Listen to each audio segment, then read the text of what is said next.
Sir, ano ba masasabi mo sa swimming pool nyo? Doon may mga asul-asul pa yung mga... Hindi nyo ba kang nilinis lahat to? Ayusin nyo mabuti to. Sige po, sir. Tataw to, hindi ko mabuti. Tingnan nyo yung mga ano. Sige po. Sige po, sir. Putang ina mo. Red naman dapat.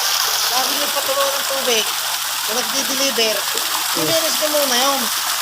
Ito na dyan, mga naglutang. Oh. Apo, sir. Tangina mo.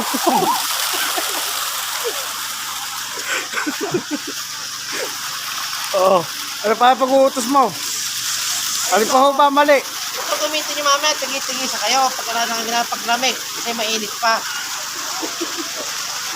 Tapos, kumakain sa tindahan, gawin nyo muna akong sigarilyo kayo nangangasing. Sir, ano ba? Eh, ito bang bahay yun?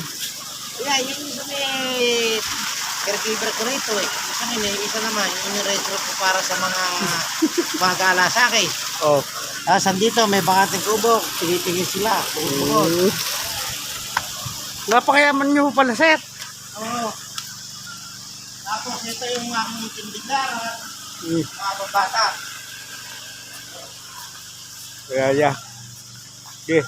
Ito yung pinagong bilyara para sa mga anak ng mga gagala sa akin, pambata lang yan. Bata. Pero may malaki hukoy, sir. Meron sa loob. Meron din pang kwarto na nasa babaw lang ng kama. Magkano mo ba inubos niyo dyan, sir? Wala kang inubos ko ito. Hindi kumulong na hindi pa gawa pere. Ginagawa ko ito eh. Ito, yung mga gagala sa akin na gusto magpakamatay. Gaganon lang yan. Tapos tatabig doon. Ganun ba yun? Ayan, erase niya. Yeah. May pambakla, may pantomboy, may panlalaki at babae.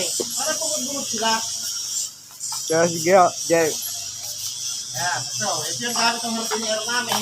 Diba parang nasa may ghost fighter, lumilipad pa yung si ano? Yeah. Yan ho ang may-ari ng swimming pool. Si Mr. Chupchop. Pido. Baka nang tayo lang matitiyo na. Oo nga, puta mo. Para yabang mo.